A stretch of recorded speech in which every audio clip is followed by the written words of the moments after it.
Staff Sergeant Robert Kimball lay in jungle mud, listening to the sound of failure half a mile away. The Thompson submachine guns fired in short, controlled bursts, exactly as trained, exactly as ordered. 131 decibels of American firepower cutting through the night.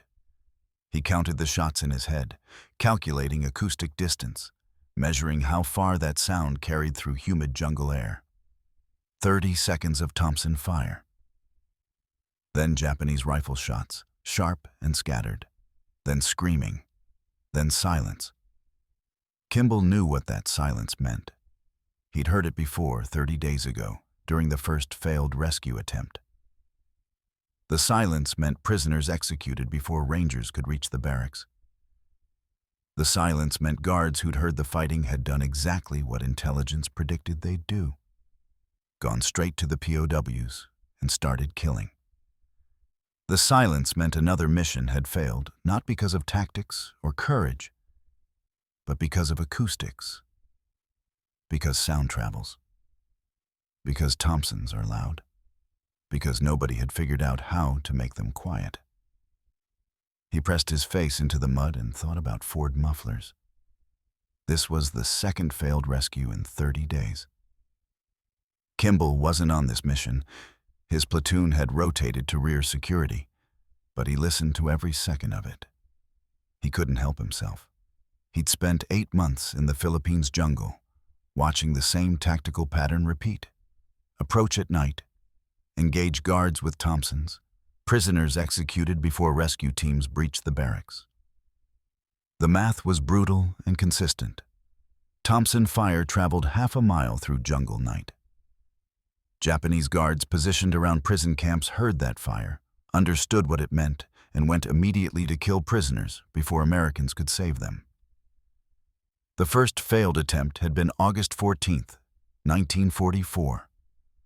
Camp O'Donnell, 43 miles northwest of Manila.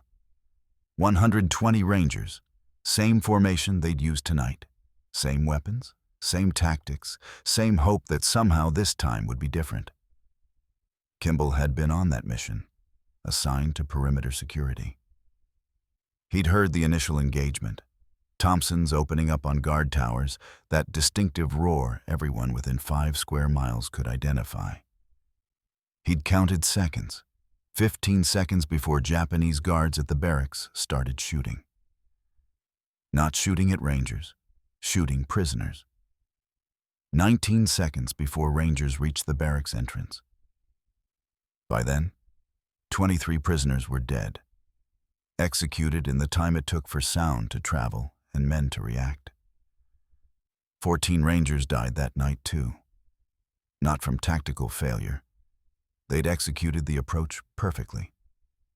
They died because the mission required close-quarters weapons, and close-quarters weapons meant Thompsons, and Thompsons announced American presence to everyone within half a mile.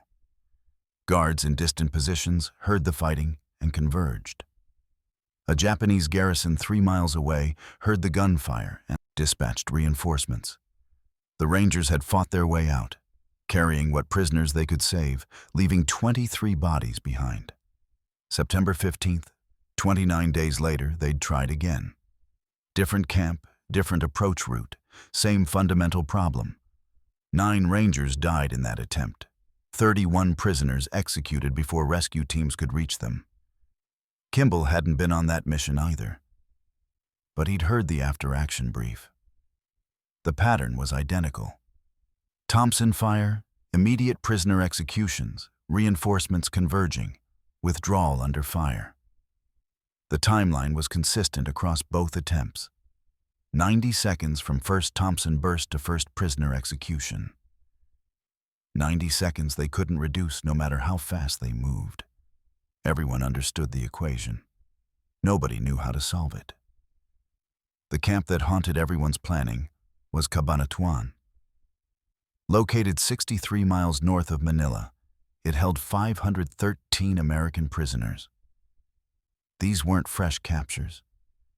These were survivors of the Bataan Death March, men who'd endured 3 years of starvation, disease, and systematic brutality.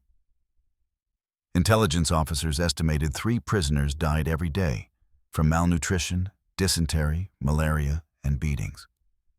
The camp physician, himself a prisoner, had reported that 60% of the prisoners couldn't walk unassisted. The camp layout made rescue almost impossible. 5 guard towers positioned at the perimeter corners and center, each with mounted searchlights. 73 Japanese guards on night shift rotation, 17 in the towers, 56 in ground positions. Prisoner barracks located 200 yards inside the perimeter wire. Nearest Japanese garrison, 3 miles east. The distances mattered. 200 yards from perimeter to barracks meant guards had time to reach prisoners and execute them if they heard fighting at the wire. 3 miles to garrison meant reinforcements could arrive within 20 minutes of hearing sustained gunfire. On October 15th, American intelligence intercepted Japanese communications. The orders were explicit: execute all Cabanatuan prisoners by October 28th. MacArthur's forces were advancing too quickly. The Japanese High Command wanted no witnesses to what had happened in the camps. No survivors to testify about the conditions, the beatings, the executions. 513 men would be dead within 13 days unless someone could get them out. General MacArthur authorized one final rescue attempt. Lieutenant Colonel Henry Mucci received the assignment: plan and execute the liberation of Cabanatuan. He had the authority to commit any resources necessary. He had the best rangers in the Pacific Theater. He had Filipino guerrilla support. What he didn't have was a solution to the fundamental problem that had killed 54 prisoners and 23 rangers in the previous 2 attempts. The impossible equation looked like this. You needed to eliminate all 73 guards simultaneously, or nearly so, to prevent them from killing prisoners or calling reinforcements. You needed to do this quietly enough that the garrison 3 miles away wouldn't hear and dispatch troops. You needed weapons effective enough for close quarters combat if things went wrong. Suppressed pistols weren't sufficient. Not enough stopping power, not enough available to arm a whole unit. Knives couldn't neutralize 73 spread-out positions simultaneously. The only weapon that fit all requirements was the Thompson submachine gun. Except Thompson's generated 131 decibels at muzzle. In the silence of jungle night, that sound carried half a mile. The garrison would hear it. Guards would hear it and go straight to the barracks. The same pattern would repeat. Prisoners executed in the 90 seconds before rangers could reach them. Mucci had tactical brilliance and brave men. What he needed was physics to cooperate. He needed Thompsons to be quieter. He needed half a mile of sound to become 200 yards of sound. He needed something that didn't exist.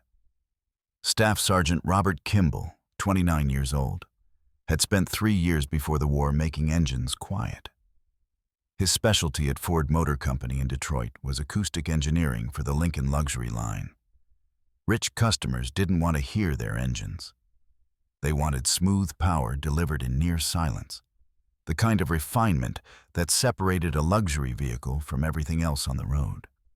Kimball's job was designing muffler systems, baffle configurations, expansion chambers that turned explosive combustion into whispered thrust.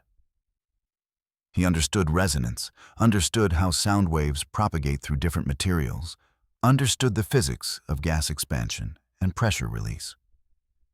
When exhaust gases erupted from an engine cylinder, they created a pressure wave, sound. A muffler worked by giving those gases space to expand, baffles to disrupt their flow, chambers where pressure dropped incrementally instead of all at once. The principle was simple. Control the release, control the noise. Kimball had joined the Army in February 1942, 3 months after Pearl Harbor. He'd requested assignment to ordnance or motor pool, figured his mechanical background would be useful. Instead, They'd made him a ranger. Sent him to the Philippines, handed him a Thompson submachine gun, and told him to shoot people. He was good at it, turned out. Steady hands, good eye, calm under pressure. But 8 months of jungle combat hadn't changed how his mind worked. He still thought like an engineer. Every time he heard Thompson's firing at night, he thought about Ford mufflers. Every time he watched a mission fail because of noise, he thought about expansion chambers and baffle systems. Every time another ranger died or another prisoner was executed because sound traveled too far, he thought about the fact that this was a solvable problem. It was just gas. Expansion. Gunpowder combustion instead of gasoline combustion, but the same fundamental physics. The difference between an engine and a Thompson. One was designed to be quiet, the other wasn't. But there was no physical law that said a gun had to be loud. The noise came from high-pressure gas escaping rapidly into atmosphere. Give that gas more space to expand, more time to slow down, more obstacles to disrupt its exit, and you'd reduce the noise. Same principle Ford had been using for 30 years. After the second failed rescue attempt, the one that had killed 9 rangers and 31 prisoners, Kimball hadn't been able to sleep. He'd sat in his tent at 0400 hours, field stripping his Thompson, staring at the barrel. 10.5 inches of steel tube. At the muzzle end, super hot gas escaped at 920 feet per second, creating that 131 decibel roar. What if you attached another tube to the end? What if that tube had internal baffles, like a car muffler? What if you gave the gas somewhere to go besides straight into open air? He'd started sketching in his notebook. Basic mechanical drawings, the kind he'd done 1,000 times at Ford. Thompson barrel, add a 12-inch steel tube threaded to attach securely. Inside the tube, 4 rubber washers spaced evenly, each with a center hole for the bullet to pass through. Each washer created a baffle. Each baffle created an expansion chamber.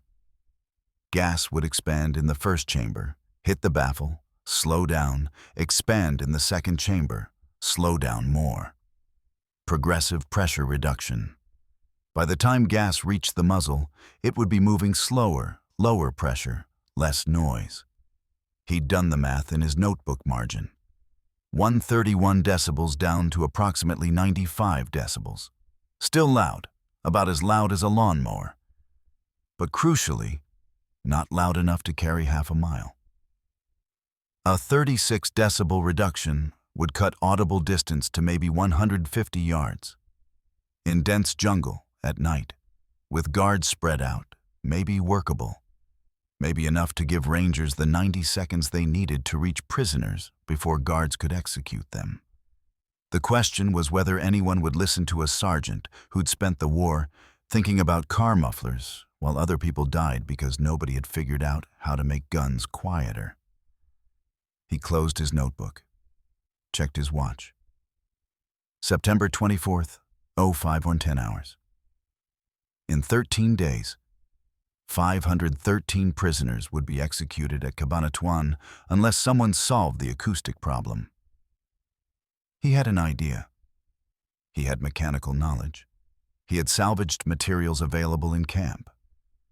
What he didn't have was permission to modify army weapons based on civilian automotive engineering theory.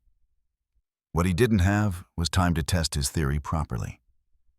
What he didn't have was any certainty that rubber baffles wouldn't melt after 2 magazines, or that improvised suppressors wouldn't cause barrel explosions, or that Army Command would listen to a machinist from Detroit who thought he could solve problems that ordnance engineers hadn't.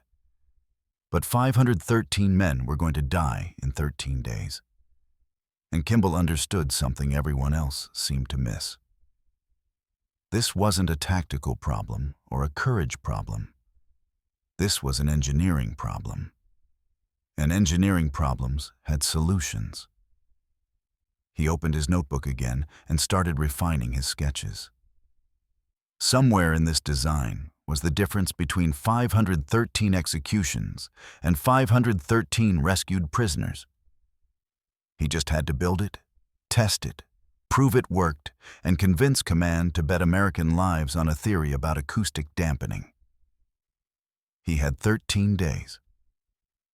Kimball stood at attention in front of Lieutenant Colonel Mucci's field desk, holding his notebook open to the suppressor sketches. Outside, he could hear Rangers drilling, equipment being checked, the normal sounds of a unit preparing for operations. Inside this tent, 3 men were about to discuss whether automotive engineering principles could save 513 lives. Mucci looked exhausted. 2 failed rescue attempts in 30 days had cost him 23 Rangers and 54 prisoners. Now he had 13 days to plan a 3rd attempt at Cabanatuan, knowing the same tactical approach would produce the same acoustic failure. "Sir, I can make the Thompsons quieter," Kimball said. Mucci looked up from the intelligence reports spread across his desk. His expression showed skepticism, but also something else, desperate curiosity. "Explain." Kimball laid his notebook on the desk, oriented the drawings toward Mucci. "The noise problem is gas expansion, sir. When gunpowder burns, it creates high-pressure gas. That gas escapes the barrel at 920 feet per second. Hits atmosphere, creates a pressure wave. That's the sound. 131 decibels. I know what makes guns loud, Sergeant." "Yes, sir. But the same principle that makes engines quiet can make guns quieter." Kimball pointed to his sketch. "We attach a steel tube to the barrel. I can use salvaged material from damaged vehicle parts. Inside the tube, we install baffles, rubber washers from Jeep repair kits, spaced evenly through the tube. Each baffle has a hole in the center for the bullet. The gas expands in the first chamber, hits the baffle, slows down, expands in the next chamber. Progressive pressure reduction. Like a car muffler." "Exactly like a car muffler, sir. Same physics. I worked at Ford before the war, acoustic suppression for luxury vehicles. This is the same engineering problem, just different application." Mucci studied the drawings. "By how much? How much quieter?" "I calculate 35 to 40 decibels reduction, sir. From 131 down to about 95. Mucci did the math in his head. 35 decibels was significant, enough to cut audible distance from half a mile to maybe 200 yards. In jungle, at night, with proper timing, may be workable. But before he could respond, Master Sergeant Frank Wilson spoke from the corner of the tent. "With respect, sir, this is how you get Rangers killed." Wilson had 15 years in Army Ordnance. He maintained every weapon in the battalion, knew Thompson mechanics better than anyone. His concerns weren't territorial. They were technical and legitimate. "Sergeant Kimball," Wilson said, moving to the desk, "what happens to barrel pressure when you trap gas in an expansion chamber?" "It increases chamber pressure initially, but the progressive baffles..." "Initially, yes. Initially it increases pressure in the chamber. The Thompson M1A1 isn't designed for that back pressure. You could rupture the barrel, catastrophic malfunction. The weapon explodes in the Ranger's hands." Kimball nodded. "That's a risk. But if we calculate the expansion volume correctly..." "Second problem," Wilson continued. "You're adding weight to the barrel. 12-inch steel tube plus internal components. That changes barrel harmonics, affects accuracy. Rangers need precision to eliminate guards at night. Your modification could throw off point of impact. I can test for that. Adjust sights. Third problem, heat. You're using rubber washers as baffles. How many rounds before those rubber baffles melt? What happens when a baffle fails mid-burst? Does it block the barrel? Does the suppressor detach from the threads? Either way, weapons compromised in the middle of a firefight. I'll reinforce the baffles with fourth problem, Sergeant. Wilson's voice was firm, but not unkind. This violates regulations. Unauthorized weapon modification. If something goes wrong, if one modified Thompson malfunctions during the Cabanatuan raid, 513 prisoners die because we couldn't suppress guard positions fast enough. And we'll get court-martialed for illegal weapon modification. Is your theory worth that risk? The tent fell silent. Wilson's objections were sound. Every concern was technically valid. Kimball had no counter-argument for the regulatory issue, limited response for the safety concerns, but he had an answer to the larger question. Permission to speak freely, sir? Moochie nodded. We've tried twice with standard Thompsons, Kimball said quietly. 23 Rangers dead, 54 prisoners executed before we could reach them. We know what happens when we use loud weapons. The pattern is consistent. Guards hear us coming, kill prisoners, call reinforcements. We've proven that approach doesn't work. He paused, choosing his words carefully.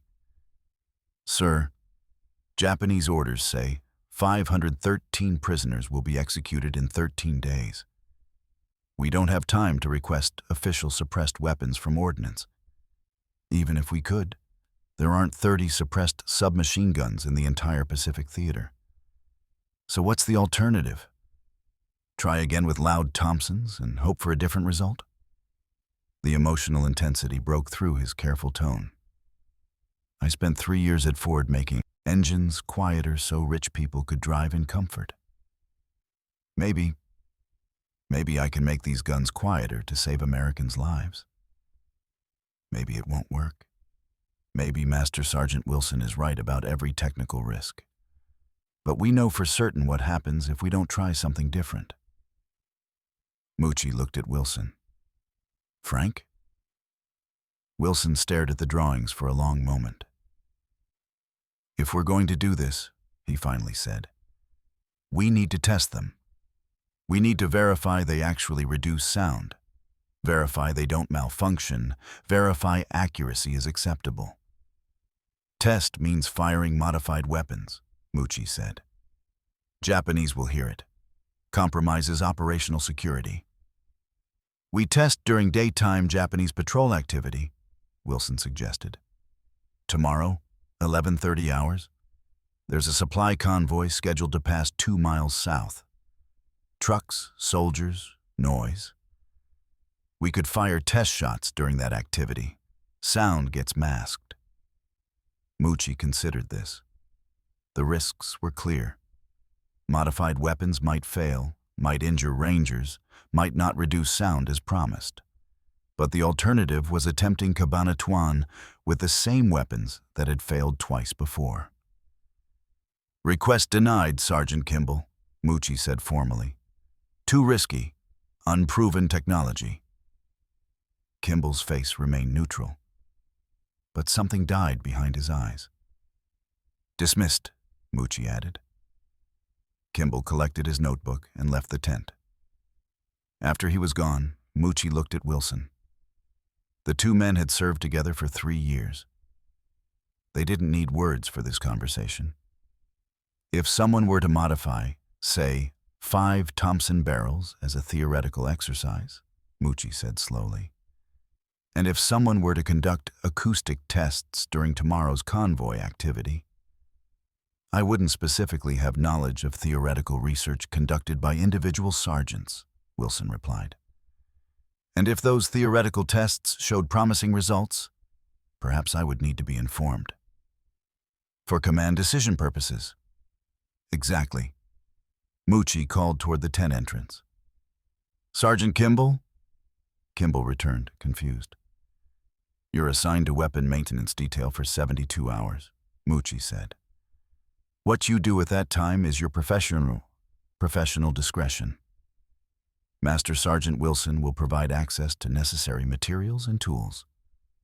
Dismissed. Kimball understood immediately. Unofficial permission, official deniability. If it worked, Mucci would approve expanded modification. If it failed, Kimball had acted without authorization. "Thank you, sir." "Don't thank me yet, Sergeant. Thank me if 513 prisoners come home alive." Word spread through camp within 2 hours. Kimball's building quiet Thompsons. The reaction ranged from skepticism to outright ridicule. Rangers who'd survived the previous failed missions were bitter, traumatized. They'd watched friends die, watched prisoners get executed, watched missions fail because of factors beyond their control. Now some mechanic thought he could solve everything with car parts. Corporal James Martinez was first to coin the nickname. "Whispering Bob, gonna whisper us all to death." It spread quickly.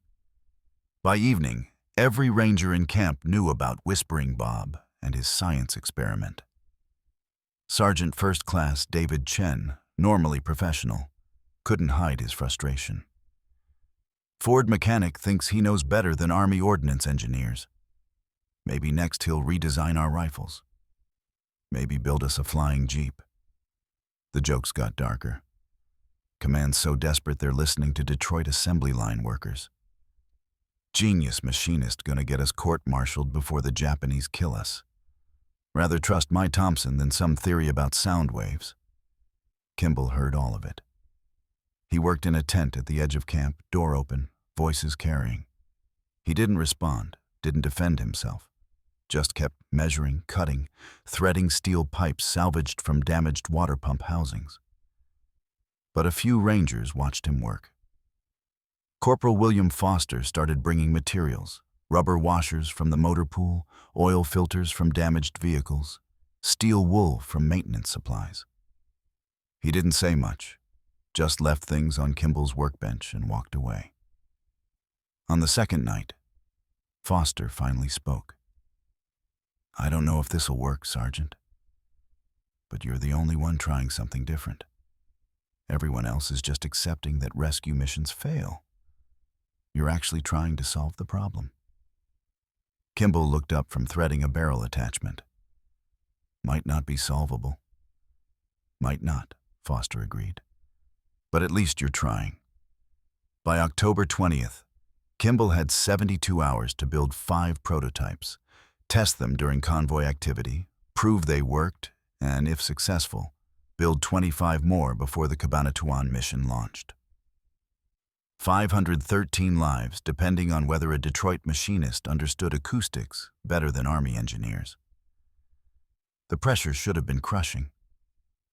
Instead, Kimball felt calm. This was an engineering problem. Engineering problems had variables: barrel length, expansion chamber volume, baffle spacing, material heat resistance. You tested variables, measured results, adjusted design. Same process he'd used for car mufflers, just different stakes. He started with calculations. Thompson, 1A1. Barrel length 10.5 inches, muzzle velocity 920 feet per second, current sound level 131 decibels. Target reduction, 35 decibels. Required expansion volume, approximately 48 cubic inches. Required baffle count, minimum 4, optimal 6 for progressive pressure reduction. Materials needed per suppressor: 1 12-inch steel pipe section, 4 rubber washers, steel wool packing, threaded attachment mechanism. He began building the first prototype at 2200 hours. By 0300 hours, he had a basic tube expansion chamber. By dawn, he'd added a single baffle. By afternoon, he'd built a 4-baffle system with steel wool packing. Other rangers walked past his tent, saw him working through them all, night without sleep. Some still mocked. Whispering Bob gonna collapse from exhaustion before he finishes his magic mufflers? But others watched in silence, started to wonder if maybe, this crazy theory might actually work. Martinez stopped by the tent on day 2. Didn't say anything, just watched Kimball weld a baffle retention ring with hands that didn't shake despite 42 hours without sleep. "You really think this'll save them?" Martinez finally asked. Kimball didn't look up from the welding. "I think loud guns get prisoners killed. Quieter guns might give us a chance." "Might." "Yeah, might." Martinez left without another word, but the mockery in his voice was gone. Kimball had 72 hours to turn theory into survival equipment. His workshop was a canvas tent with borrowed machinist tools, salvaged materials spread across 2 wooden tables, and a pressure lamp that burned through the night. The work required precision he'd learned at Ford, measurements accurate to 1/16 of an inch, threads cut clean, welds that wouldn't fail under combat stress. He started simple. A 12-inch steel pipe section threaded on one end to attach to the Thompson barrel. No internal baffles, just hollow tube. The theory: give expanding gas more space, reduce pressure at muzzle, reduce noise. Construction time, 4 hours. Threading the attachment mechanism took longest. Needed perfect fit or the suppressor would wobble, affect accuracy, potentially detach under recoil. He test-fitted it on his Thompson at 200 hours. The attachment was solid. The weapon balance felt wrong. Top-heavy, muzzle-weighted, but manageable. Without firing it, he couldn't know if it worked. But his engineering intuition said the internal volume was insufficient. 12-inch tube gave maybe 14 cubic inches of expansion space. Not enough for the gas volume a Thompson generated. He made notes in his notebook. Internal volume insufficient for adequate pressure reduction. Need baffle system to slow gas escape velocity. He added 1 rubber washer halfway through the tube. The washer had a 3/4 inch center hole for bullet passage. He welded a thin steel ring behind the washer to hold it in position against gas pressure and heat. The theory: gas expands in first chamber before the baffle, hits the baffle, slows down, expands again in the second chamber after the baffle. 2-stage pressure reduction instead of single stage. Construction time, 5 hours. The welding had to be precise. If the retention ring failed, the baffle could shift, potentially block the barrel, cause malfunction. Test fitting at 800 hours. The weapon felt slightly less front-heavy with the internal structure. Still couldn't test fire without alerting Japanese forces. But calculations suggested this might drop sound by 20 decibels. Not enough. He needed 35 decibel reduction. Notes: better, but single baffle inadequate. Gas velocity still too high at muzzle exit. This was closer to his original concept. 4 rubber washers spaced evenly through the 12-inch tube, 1 every 3 inches. Each washer with 3/4 inch center hole, each held by welded retention rings. This created 5 progressive expansion chambers. Gas would expand, hit baffle, slow, expand, hit next baffle, slow again, repeating through 4 cycles before exiting. Construction time, 7 hours. Spacing had to be exact. If baffles were too close, insufficient expansion volume between them. Too far apart, gas wouldn't slow adequately. He measured, marked, welded, checked, double-checked. By 1900 hours, October 20th, he had a suppressor that matched his theoretical calculations. 5 chambers, progressive pressure reduction, total internal volume approximately 48 cubic inches. On paper, this should reduce sound by 30 to 35 decibels. On paper. Test fitting showed good barrel balance. The added weight distributed evenly enough. Point of impact would shift, probably low, maybe 2 inches at 25 yards, but rangers could adjust. Notes: approaching target performance. Need field testing to verify baffle integrity under heat and pressure. He built 2 more suppressors with modifications. Same 4-baffle design, but he packed steel wool between the baffles. Additional sound absorption material. He also reinforced the baffle retention rings with double welds after calculating heat stress at each position. Construction time, 6 hours each. By October 22nd, 0200 hours, he had 5 complete prototypes ready for testing. He hadn't slept in 42 hours. Coffee kept him functional. Foster kept bringing food Kimball didn't eat. Other rangers walked past the tent throughout the night, some mocking, some silent, all aware that this desperate experiment might be their only chance at Cabanatuan. October 22nd, 1100 hours. Japanese supply convoy scheduled to pass 2 miles south. Intelligence had confirmed timing. Trucks, soldiers, noise. Sound cover for test firing modified weapons. Kimball, Master Sergeant Wilson, and Corporal Foster moved to a jungle clearing 400 yards from camp. They brought all 5 prototypes, 1 unmodified Thompson for comparison, and enough ammunition for brief testing. Wilson carried a stopwatch and notebook for recording observations. No decibel meters. They'd measure sound subjectively, using experienced military ears. Both Wilson and Foster had fired thousands of Thompson rounds.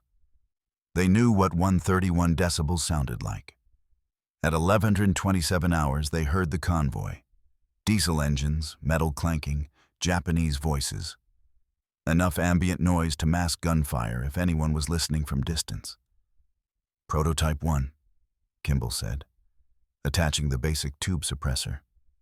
He fired 5 rounds into jungle backstop.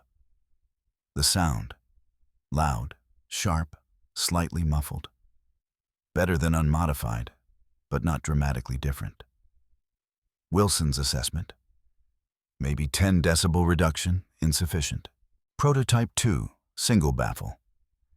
Fired 5 rounds. Sound noticeably quieter. Deeper tone, less sharp crack. Wilson. 20 decibels, approximate. Better, but still too loud. Then Kimball test-fired Prototype 3. 4 baffles, no steel wool packing. The sound changed completely. Instead of sharp Thompson roar, it produced a heavy cough. Deep, muffled, but still clearly audible. Wilson and Foster looked at each other. "That's different," Foster said. Wilson fired the next 5 rounds himself, testing feel and function. Approximately 30 decibel reduction, maybe more. Sounds like someone hitting a wooden table with their fist. But when they inspected the suppressor, the first rubber baffle showed heat discoloration. Not catastrophic, but concerning. Prototypes 4 and 5. 4 baffles plus steel wool packing produced even better results. The sound was muffled, dampened, transformed. Still loud enough to hear at close range, but the sharp crack was gone. The carrying distance dramatically reduced.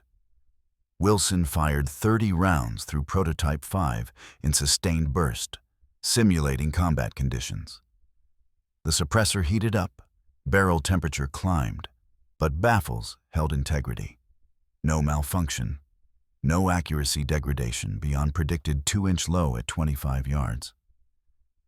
After the test, Wilson stood silent for a full minute, staring at the modified Thompson. "I'll be damned," he finally said. "It actually works." Foster grinned. "Sounds like someone slapping a table, not like a gun." Kimball's only response. "We need to build 25 more before tomorrow night." October 22nd, 1400 hours to October 23rd, 2200 hours. 32 hours to build 25 suppressors. Kimball couldn't do it alone. Wilson assigned 4 rangers with machinist or mechanical experience. Foster plus 3 others for motor pool maintenance. They established a production line across 5 workstations. Station 1. Cut steel pipes to 12-inch length, clean edges, tap threads for barrel attachment. Station 2. Prepare rubber washer baffles, drill center holes to exact 3/4-inch diameter. Station 3. Weld baffle retention rings at precise 3-inch spacing intervals. Station 4. Pack steel wool between baffles, assemble all components into tube. Station 5. Thread completed suppressor onto test Thompson, verify fit and balance. Working in shifts, round-the-clock production. Kimball supervised every suppressor, personally inspected each one, rejected 2 that didn't meet dimensional tolerances. Sleep became optional. Coffee became mandatory. Foster organized a rotation, bringing food to the work tent. Other Rangers stopped mocking and started watching. Some began to believe this might actually work. Martinez visited the tent at 0300 hours October 23rd. Watched Kimball inspect baffle spacing with measuring calipers, hands steady despite 56 hours without sleep. "You're gonna collapse," Martinez said. "After we finish." 25 more, Kimball replied. "If this works, if we get those prisoners out, I'll never mock you again." Kimball looked up. "If this works, you'll be too busy evacuating prisoners to worry about me." By 2200 hours, October 23rd, they had 30 modified Thompson submachine guns, each suppressor, 12-inch steel tube, 4 rubber washer baffles, steel wool packing, threaded attachment tested and verified. Weight, 1.4 pounds added to weapon.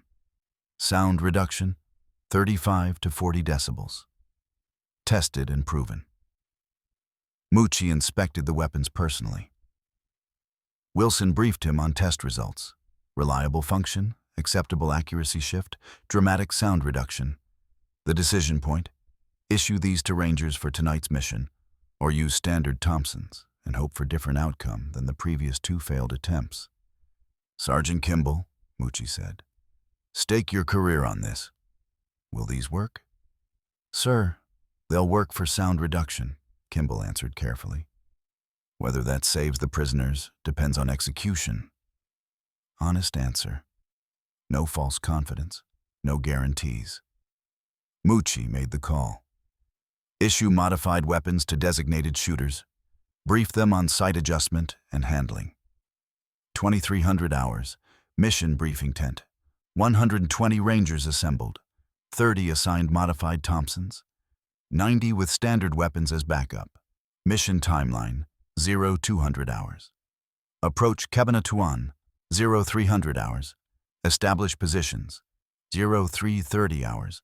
Simultaneous guard elimination, 0335 hours. Breach barracks, evacuate POWs, 0400 hours. Withdrawal route secured.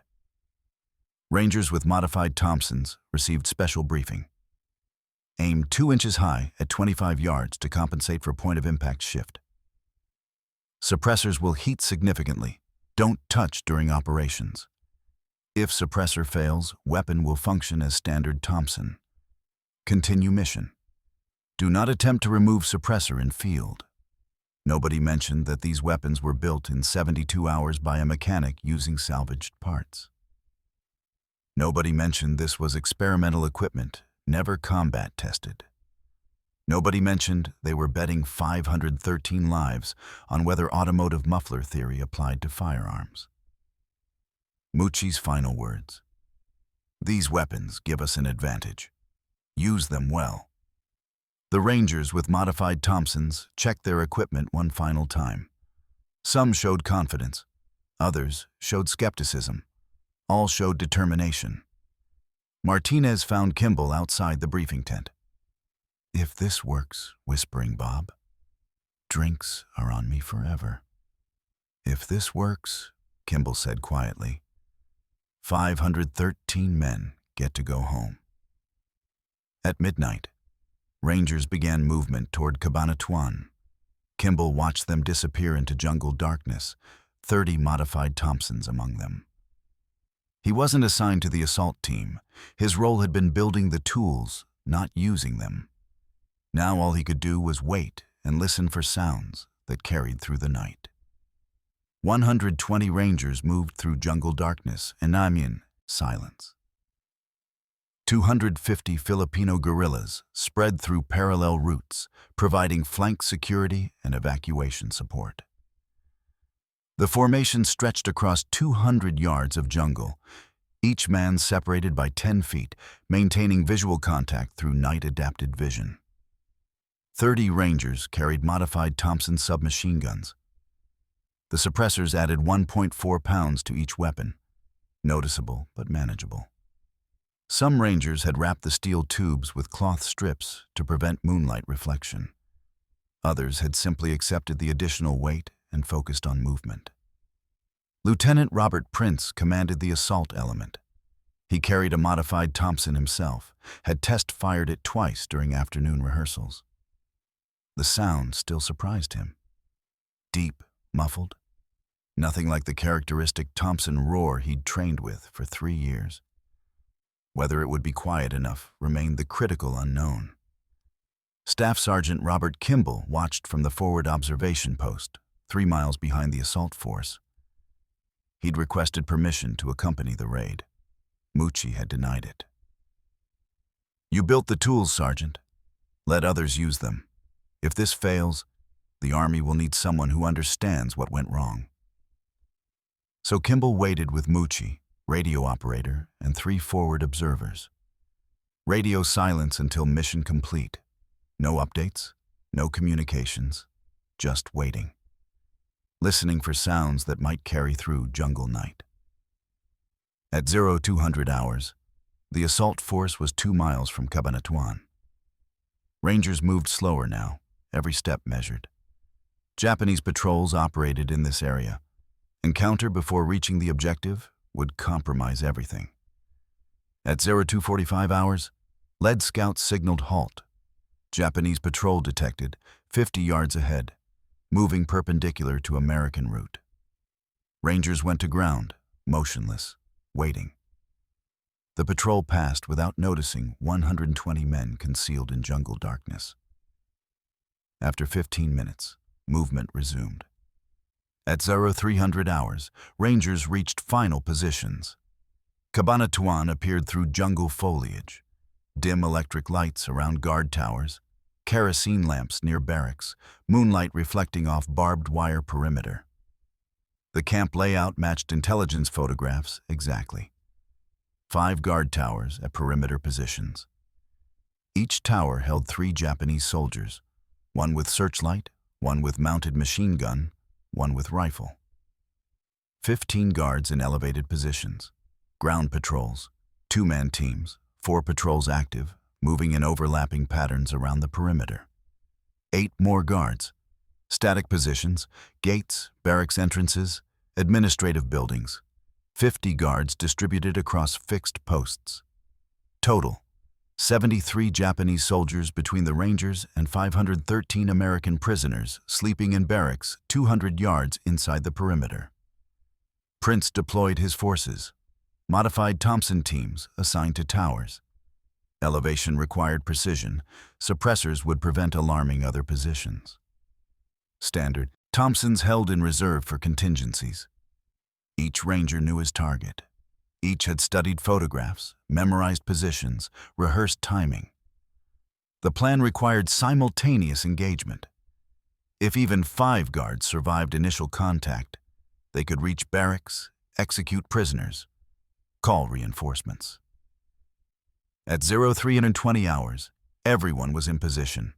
9 minutes until execution. Rangers checked their weapons one final time. Those with modified Thompsons verified suppressors were tight, properly seated. Some whispered prayers. Others simply breathed, focused, waited. Corporal Martinez adjusted his sights, 2 inches high to compensate for suppressor impact shift. His target, Guard Tower 3, northeast corner. 3 Japanese soldiers 60 yards away. He'd have maybe 5 seconds to eliminate all 3 before they could react. Sergeant Chen covered the main gate.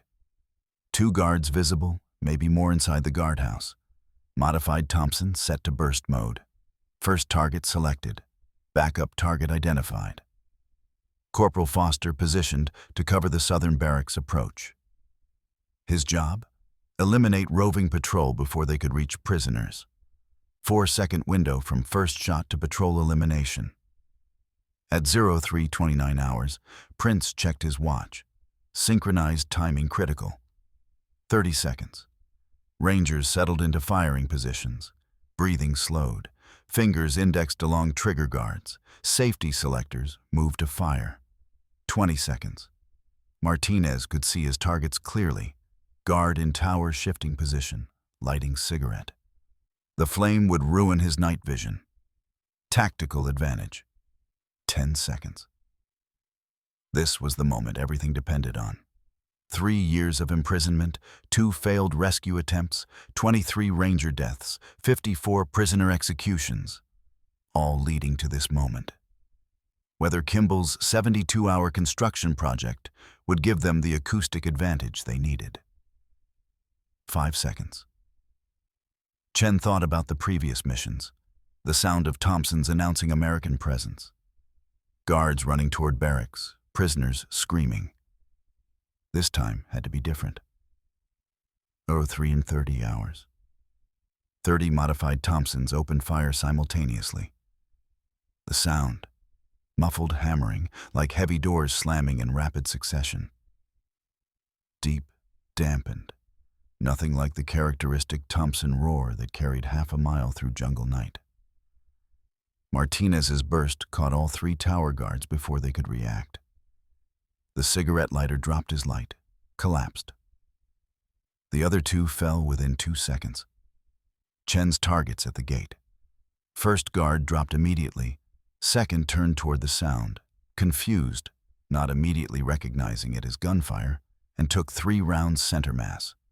Both down in 4 seconds. Foster's patrol elimination. Both guards dropped in sustained burst. Neither had time to raise weapons or shout warning. Across the perimeter, the pattern repeated. Modified Thompsons coughing out suppressed fire. Guards dropping without time to alert others. Without triggering camp-wide response. The critical difference? Confusion. Guards inside the camp heard unusual sounds but didn't immediately recognize gunfire. The deep, muffled reports didn't match their mental template for combat. Precious seconds of hesitation, trying to understand what they were hearing. Japanese garrison 3 miles away heard nothing. The acoustic dampening worked exactly as calculated. 95 decibels didn't carry 3 miles through jungle night. First 30 seconds, 68 of 73 guards eliminated. 5 guards near the barracks confused, beginning to react, not yet understanding what was happening. But not all engagements were clean. Guard Tower 2 suppressed fire wounded, but didn't immediately kill the machine gunner. He opened fire, unmuffled, 131 decibels of Type 96 machine gun. That sound carried. Rangers with standard Thompsons engaged immediately. Now the camp filled with mixed sounds, suppressed American fire and unsuppressed Japanese response. The acoustic advantage was partial, not total. But critically, the initial 30 seconds of confusion gave Rangers the time they needed. By the time Japanese guards organized response, Rangers were inside the perimeter, moving toward barracks. The 5 guards near barracks buildings began running, not toward the gunfire, toward the prisoners. Exactly what intelligence predicted. Their orders: if attacked, execute prisoners immediately. This was the critical moment. Everything depended on whether Rangers could reach those 5 guards before they reached the prisoners.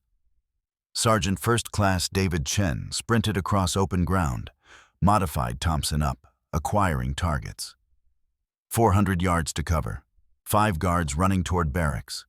He opened fire at 40 yards, longer range than optimal for Thompsons, but acceptable with modifications added barrel length. 2 guards dropped. 3 continued running. Other Rangers converged, suppressed fire from multiple positions. Another guard fell. 2 guards reached the barracks entrance, began raising their rifles towards sleeping prisoners inside. Foster hit them both with sustained burst from 20 yards. They dropped in the doorway. Elapsed time from first shot to last guard eliminated. 93 seconds. 3 seconds longer than the 90-second window from previous missions. But critically, no prisoners executed. The guards hadn't had time to enter the barracks and start shooting. The acoustic confusion had bought those 3 seconds. 3 hours. Rangers breached barracks buildings. The scene inside, worse than intelligence photographs suggested. 513 men in conditions beyond description.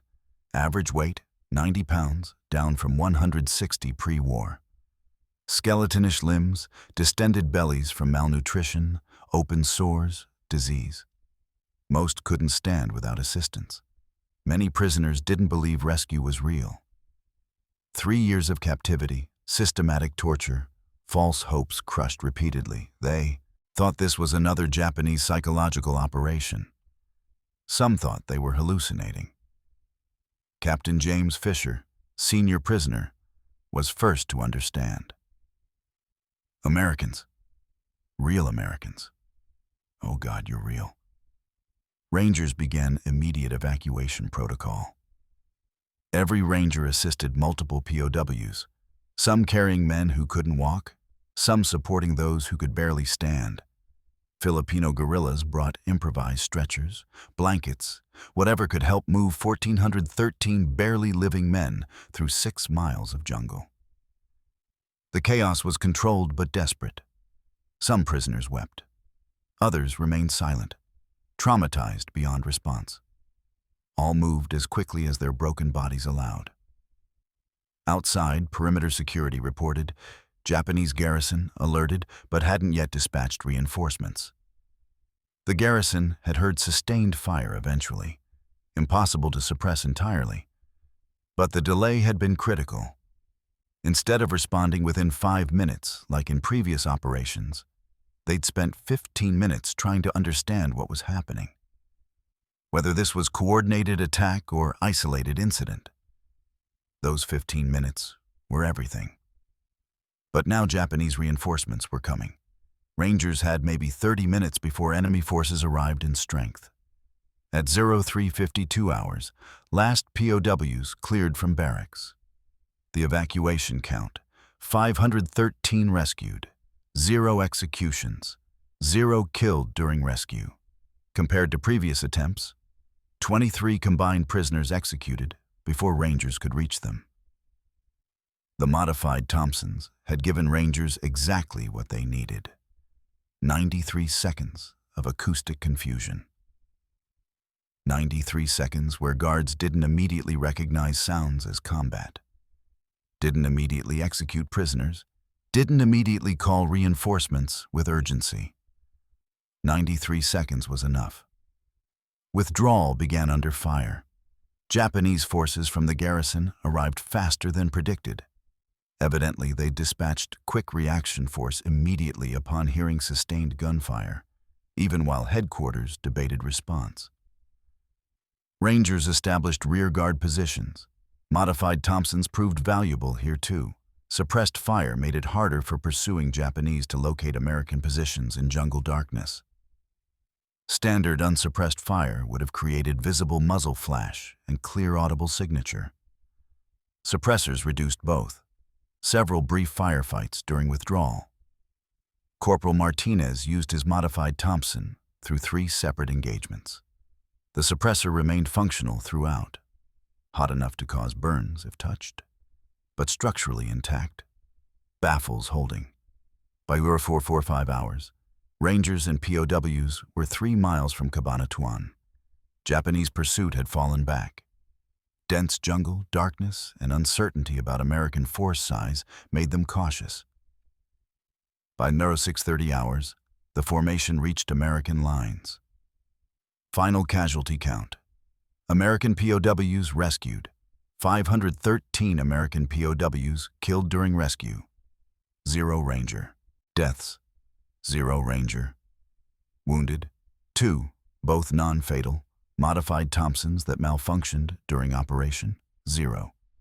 Compared to previous rescue attempts, 23 Rangers dead, 54 prisoners executed.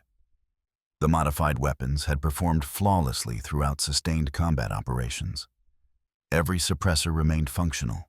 Every weapon maintained acceptable accuracy. The sound reduction had provided exactly the tactical advantage predicted. Forward observation post, 0645 hours. Kimball heard the radio transmission. All prisoners secure. 0 executions. Returning to base. He didn't celebrate, just closed his eyes and breathed for the first time in what felt like hours. Moochie placed hand on his shoulder. Your modification saved 513 lives tonight, Sergeant. Rangers saved those lives, sir. I just made the tools quieter. But both men understood the mathematics. Without the 35 decibel reduction, the mission would have followed the same pattern as August and September. Guards would have heard Thompson fire immediately, gone straight to prisoners, started executing. Rangers would have fought their way in, rescued survivors, carried out the dead. Instead, 513 men were going home alive. Kimball had spent 72 hours building improvised suppressors from salvaged materials based on automotive engineering theory. He'd been mocked, called Whispering Bob, told his modifications would get people killed. Instead, his modifications had prevented people from being killed. The math was simple. 131 decibels announced American presence to everyone within half a mile. 95 decibels created confusion, bought 93 seconds, saved 513 lives. Sometimes the difference between failure and success is measured in decibels. Sometimes it's built in 72 hours by a mechanic who understood that a Thompson submachine gun and a Ford engine both create high-pressure gas expansion, and both require the same solution. Sometimes salvation is engineered in silence.